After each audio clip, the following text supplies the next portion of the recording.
Let us begin to work on personal differences in our lives. We were raised from different backgrounds as parents. So the day you got married to another man's background. So please, some of your backgrounds are still haunting your life. So sit down and check the personal differences that two people bring to a marriage. You can see that in 1 Samuel 25 from verse 1 to 3. I don't want to go there. Laban had some differences with Abigail. But Abigail was a smarter person. You know what she did? She managed Laban. Number 2 thing you must do here is approach differences. What kind of approach do you have in your home? Because those approaches will affect your children. So be careful how you handle matters around the family. 1 Samuel 25, 10, 11, 18, 19. Let's be careful how we handle things in the family. Number 3, quality understanding. 1 Samuel 25 from verse 3. What is the level of understanding? You know, yesterday I was thinking and I said, there is nothing you tell certain persons that will change their lives because of their understanding. Some understand with crisis involved. Some understand with limitations of their part. Some people just don't understand how life is run. They think life must be run at the expense of their training. So no matter what they hear, they will never readdress their lives. And you see, there are levels of hearing. Some people don't hear right. I hope you know that. Have you seen a madman? He's hearing you now. Is he not hearing you? But is he acting when you talk to him? That's a level of hearing. Hello. The madman is hearing you. Move. He's looking at you. He's like, that's the level of hearing. It's called psychoism. It's in a dimension. It's walking in the spirit in a different level. So some people don't hear right. They have poor understanding. You need to divide and divide and divide and divide before. That's why if such people get married, there will be crisis every day in the marriage. The woman needs to explain. The man needs to explain. Every day your husband is explaining to you. Wife is explaining every day. Something that you should understand. But there must be explanation. Show me video call. Call me here.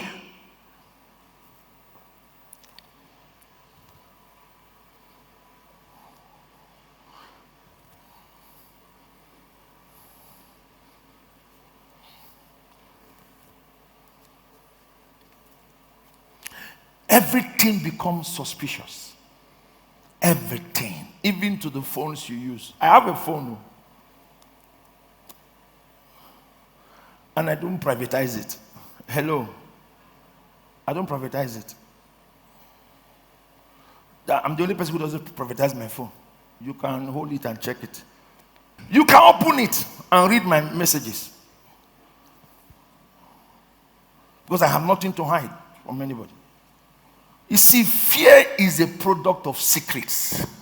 Write it down. When you are always trying to fear every time, we need to enter and check what you are hiding.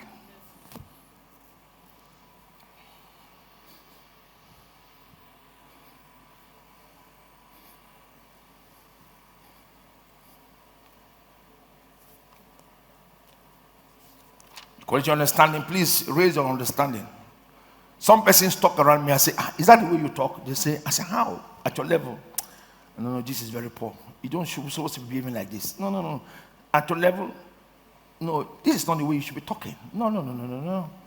I'm disappointed. They will be looking at me and say, that doesn't mean I'm disappointed, because you should know that these are not the things you should be talking about. These are not the conversations you should be having. There are certain things you should never be saying anymore at a level of life. You are in a frequency. Stop behaving anyhow and talking anyhow.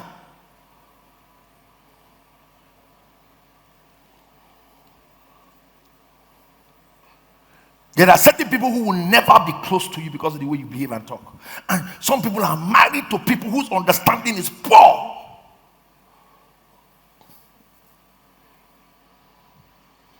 Very poor understanding. So every day there is crisis in the marriage. They have a conversation. The wife says, this thing, let's take it. The man said, my friend, no attention to conversations.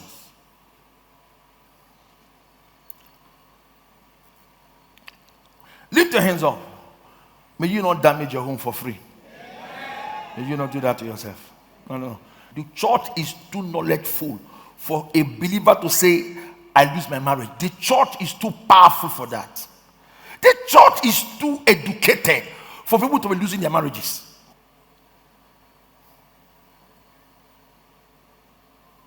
The church is too educated for that.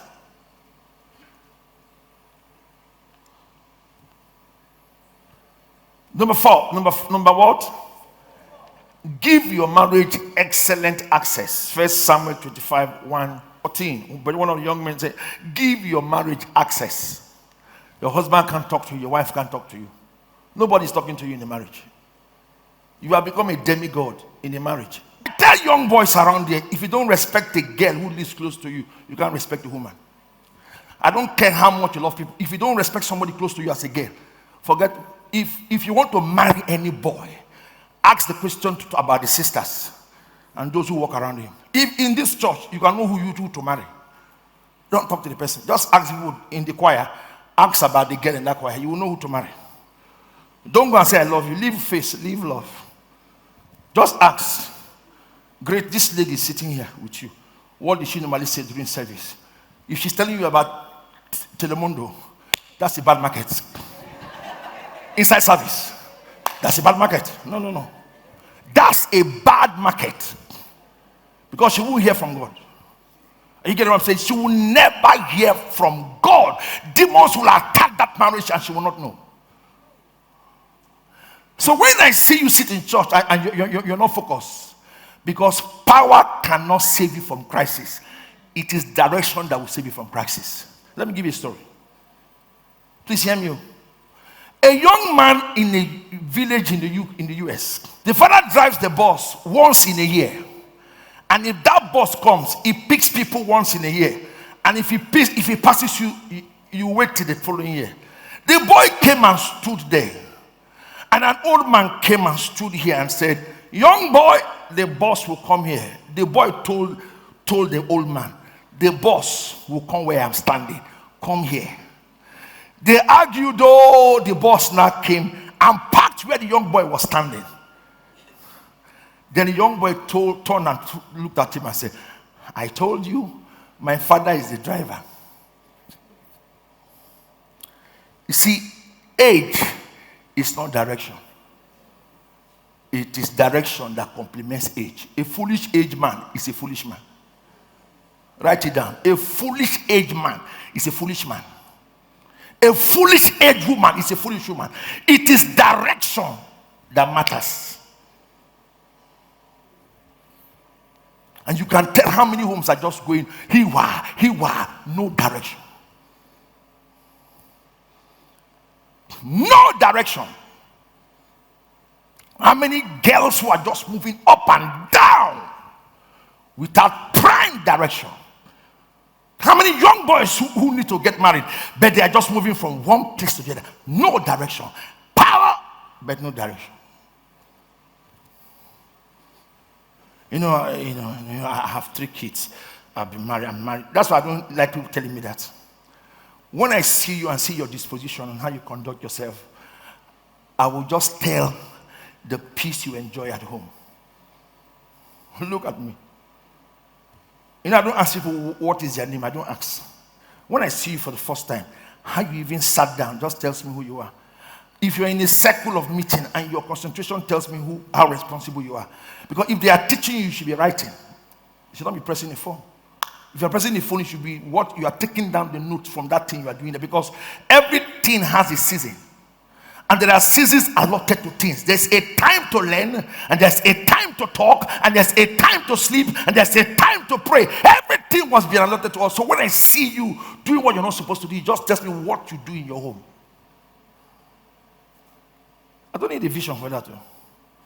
I don't need a vision. I don't need a vision for that.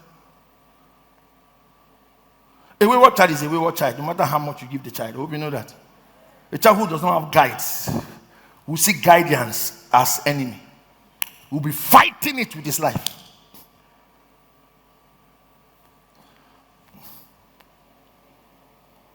Number 5, quality information. 1 Samuel 25:14b. Give your family access to information to help your home. Please, I beg you. Information is important. People who should re-educate yourselves in marriage. Keep reading, keep learning how to keep your home. Study new things, but don't make it affect your marriage. Don't go and learn one style in lovemaking that will destroy your health. Say, let's spice it up. You go and tie your wife's hand with chain, yes. Tie the leg and tie the hands and say, it spices. Then begin to flog it. Did you catch it? Say, yes, I catch it. I got it, man. It's rising, man. Be not equally yoked to the world. You are a child of God. How can you tie my hands because you want to sleep with me? Am I a dog?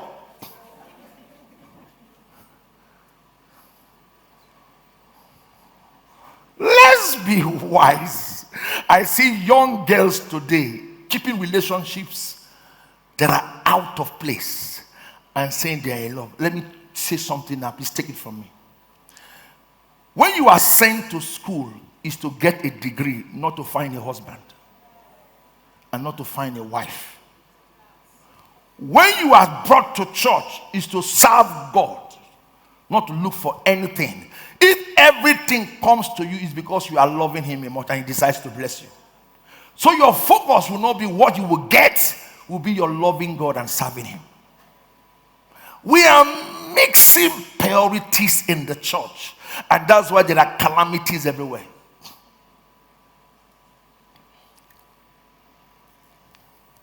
That's why there are calamities everywhere. Then you now begin to see a young boy. What's the problem? He's depressed. A young boy that is supposed to be reading for his exams is depressed. A young girl is depressed of what? Parents have paid your school fees. Please listen to me, all of you. Parents have paid your school fees. You're not paying house rent. You're not feeding yourself. What is, I asked a young boy the other day, why are you always having issues with yourself? You don't feed anybody. I even feed you. What's the problem?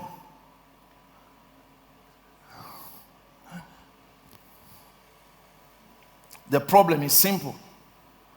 You have problems with information. Your information bank is wrong. You're hearing the wrong things about yourself.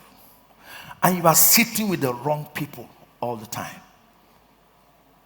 Do you know that if a married man sits with a married man who flirts, he will flirt? You are sitting with the wrong people all the time. I can't keep a friend in my life who talks down women. A man who speaks down women cannot be my friend. If you speak down a woman, you can't be my friend. And if my child gets married, she won't come back to my house as the husband. No. That is why I keep telling you, let me be involved in the marriage. Let me see what that man will do to you when you get married. I will call him by myself, see me in the office. And I will warn him. I'm not saying that I will look at him. I will do what I want to do before his wife. It's only a parent who is begging the children to feed him that will be doing that. Am I correct? I'm not begging you for anything. So I will talk to you when I want to talk to you. In this church, will I be afraid to talk to you? How can a shepherd be afraid of talking to his sheep? Is it correct? Never, not me. I will talk to you. If I'm not talking to you, you're not relevant. But it's not that you're powerful. Oh. No, you're not powerful. I choose not to. I don't see any reason why I should be talking to you, so I just leave you. But you are not powerful. You're not powerful. Oh. You're just weak. You are very weak as far as I'm concerned. You're the weakest person I've ever met in my life. Because there are certain things you should not be doing anymore with your life. You should know what to do around a man of God and around the church God sent you to. And a church that has blessed your life, you know what to do to that church. Leave all the nonsense people are doing today about churches. But I'm telling you now, a time will come where we will need this building to stay safe. See the churches we are condemning? We'll be running for refuge in those churches very soon. Is it not in this country? We will. I'm telling you now, hear me. See the church you are condemning? I'm not talking about these ones that say, hey, Jesus. Oh, Jesus is Lord. No, you will look for a powerful church. Not, hey, Holy Ghost fire. Oh, the Lord is great. You can sing as you want to sing. Jesus is with you. No. When the trouble starts, the church that has power will be your safety. No. I'm going to go to a church where they preach high. Like, hey. Lahu lahe. That's the church you want to go to. Then the churches you are saying, why do people go to church? What you will be the first person to knock at that gate. Please open. Can I just enter? The man will tell you, I know you not. You say, you never see me before. You don't know me. I was once in the choir. I was once in the media. He said, baby, were you serious? Were you serving God? No. The next one, build principles that will work for you. Learn the language to use in your homes. Learn the language to use in your marriage. Don't use words that are not right in your home. 1 Samuel 25, 25, 28. Learn the language to use in your marriage.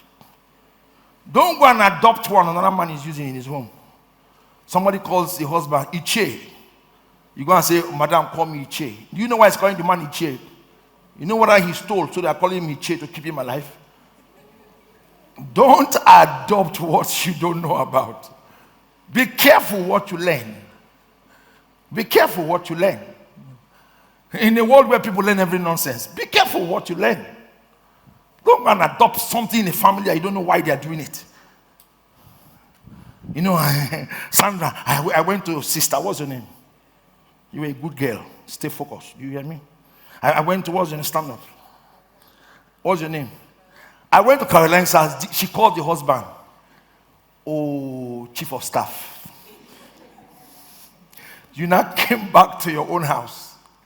Only from today, call me chief of staff.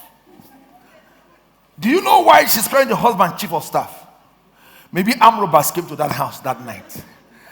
And he stood and fought them. So she now changed the name to buttress the thing he did for her. You're just answering the title. You don't know why he's coming to the person. Somebody wear black and black. You now wear black and black because somebody wear it. No, please, words are used in homes for the effect created.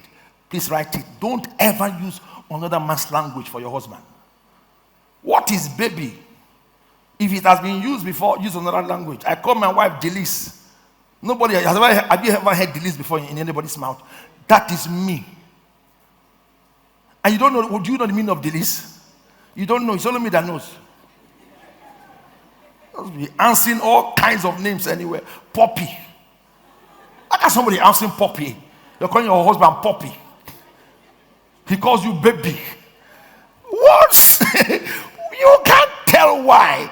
Every name should have a definition. Use words that represent your family. That's why I don't believe people calling their husband Papa John. Maybe that is how he looks to the wife. He looks Papa John. You can't change it. The man is always behaving like Papa John. He comes out like this. Is my food ready? That's Papa John now. Give him the name. Don't change it. He's not petting the wife. He's not touching her. He's not making her feel this food is sweet. He just eat the food. I'm through. Pack it. And he will finish the whole meal. Not one scratch will remain for the wife to eat. And you know Papa John, your Papa James, your Papa Timothy, your Papa Maxwell. So the actions, the woman now is still the same thing. He just gets up in the morning.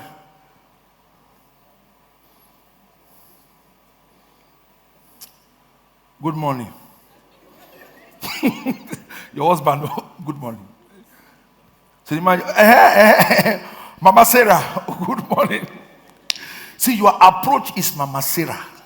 You tie wrapper to the chest. Mama Sarah. Everything, Mama Sarah. You cook food with old pot, Mama Sarah. The body of the pot is black. Kitchen is dirty. That is how Mama Sarah behaves. A modern day Sophia will not use dirty pot. You serve food for your husband. You are using plastic plate to serve your husband food. And the water to wash his hands to eat the eba is plastic. That is Mama Sarah. But if it is Sister Ngozi Ka or Chinewere, she will look for a better dish. A cool bottle of red wine. Perfume the handkerchief there. Set it. You have a home, there is no words. A man just comes back from work. Welcome. Food no day. That's the first visit. The woman just gets up from sleep. Please, I'm not eating gari this morning. No, please give me fried rice. Nothing. Even on her birthday, you forgot her birthday. That is Papa James. Yeah. A modern day Alexandra will not forget birthday now. Would have been preparing the birthday a week ago with flowers, with text messages, with love notes, with a prepared dinner set for a woman. But Papa John, on that night, the woman was pounded yam for him to eat on her birthday night to fear. On the woman's birthday night, she's pounded yam. He said, that's how we do it in our village. The woman must sweat. He said, the pounded yam is sweet when you sweat. How pounded yam will be sweet when the woman sweats? Tell your neighbor by your side, wake up. Give your husband names nobody have. And look at the person and you will get married. Don't be scared. Give your wife name women don't have. Stop answering baby, Bobby, Chinemere, my Uwen, my Zubi. What kind of thing is that? My Zubi is meant for Zubi's wife. Give your own name. The next one, as I try to close here, give gifts to your spouses. Give gifts to them. Buy gifts and give to them. Sometimes send monies, 100,000, 200,000, 200,000. Give on both sides. Don't say it's only for the man. All of you give gifts to yourself. Don't play with moments in your lives. The next one is prophecy. Understand the prophecy around your marriage. Don't play with that. Prophecies are so strong. You must know what is guiding your home. 11 and the last, you must manage your responses. Don't respond anyhow to your husband or to your wife. Be careful. There is no perfect man anyway or perfect woman, but we can manage our actions. Am I correct? You can learn how to talk. Learn how to respond to anger, differences. You will be offended by the person you stay with. Offenses will be there. But please respond to offenses so you don't damage your home at the end. Are you getting what I'm saying? Sometimes some women can be very annoying, you know. I hope you know that. You're talking to them, you say, I have told you. When you marry a woman who is telling you, I have told you. You are jumping, she's telling you, I have told you. And she's not shouting at you, I have told you. If you're like my wife, she will not shout at you, but I have told you. But if you're like me, I am radical. It won't work here. We will die here. So you have to manage these things before you kill your home for free. And she's saying it and keeping quiet. I have told you. She just go and sit down. I'm doing like this. You need to see my wife. You will be annoyed. But what will I do now? It's my wife. She just, I have told you. You just,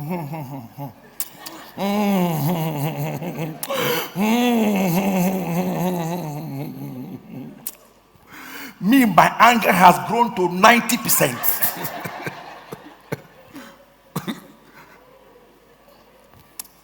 Then I will realize that anything I say now is a problem. Then when I also carry my own, she'll be looking at me.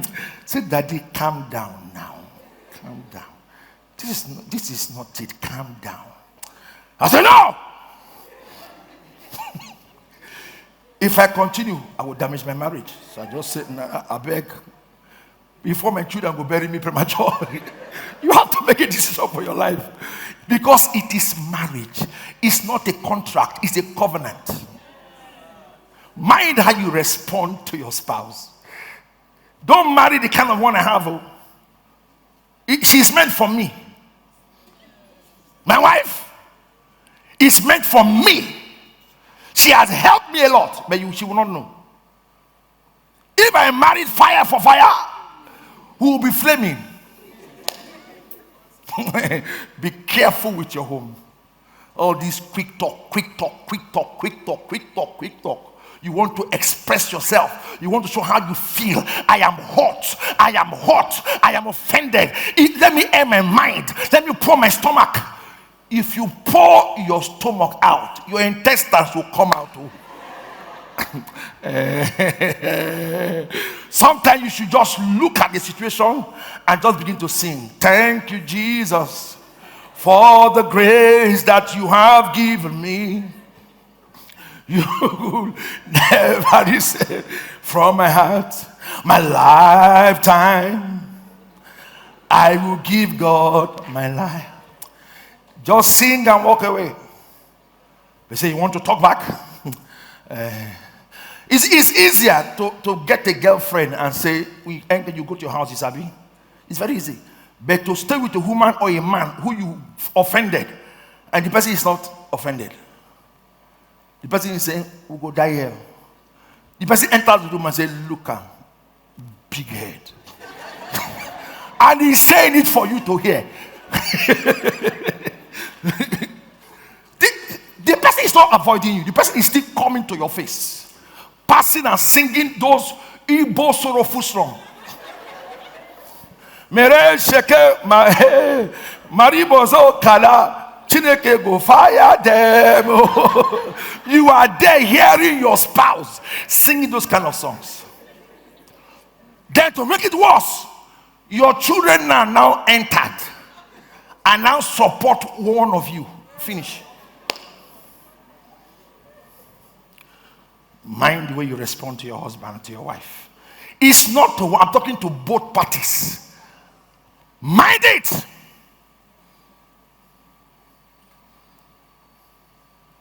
Because people have destroyed homes because they are quick to respond. And for those of you who are married and don't understand how to, please, you may be married though, but you don't know what it takes to get married.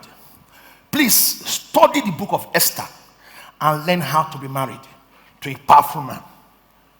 Some people don't know how to get married to powerful people. Some young boys are threatened by women who are beautiful. They call it arrogance. They want to suppress women. You don't suppress a woman. No. I hate that thing. You don't suppress a woman. You influence a woman. You show a woman a direction.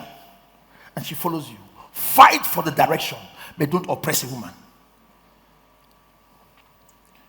Some ladies are not listening to anybody.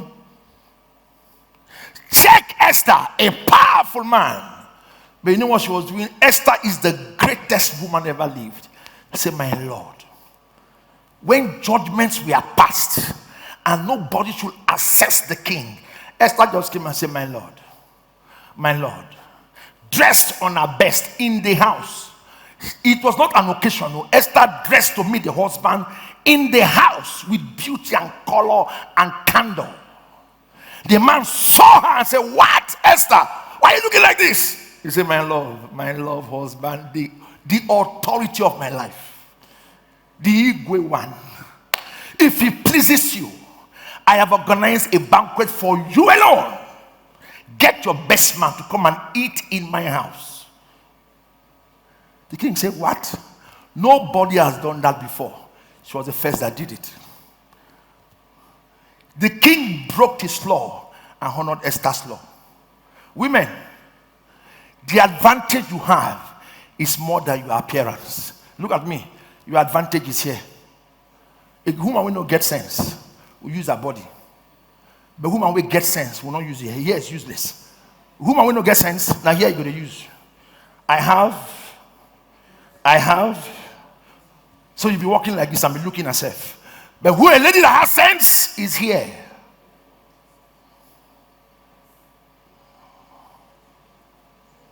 You see these things on the screen now. It's my wife that gave me. And I've taught you with it. When you don't get sense. It's only bad news. Bring bad news against church. They say people should not go to church again. You send it to me. No church. That's only bad news.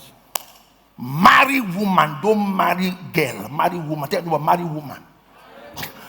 Tell me what marry man. Don't marry boy. Attraction. Look attractive for your husband and for your wife. Stop dressing well outside and dressing poorly inside. Some of you dress wrongly to church and dress very well outside the church. I say, now you be this. I met the person outside. I say, if you don't dress like this to church, what's the problem? And I noticed that's how some people do in this life. You don't dress well at home. You dress very poorly at home. You don't dress well before your husband or before your wife. You just enter, look for one old, outdated cloth and just wear and begin to sweat. What's the problem? No attraction from your part to your spouse. No attractions. The man is not feeling attracted to you. The woman is not feeling, you are too old in marriage and there's no more attraction. No, the attraction is dead. Go and change. You either dress too much. Where they go like this? Now, where would they go? Yeah, why are you abusing the girl?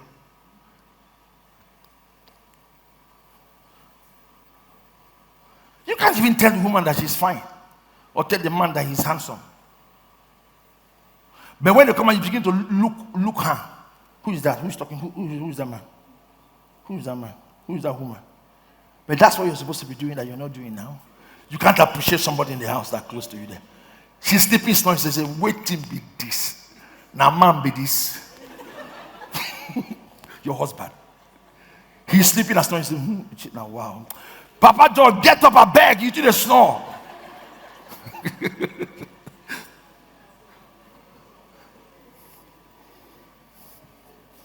Am I helping you today? You do the snore. Your mates are making money. You are snoring here. Get up. No attraction. Even you said they sleep as a man. Sleep well now. Sleep and corner your head like this and be snoring with style. Must you expose yourself like that?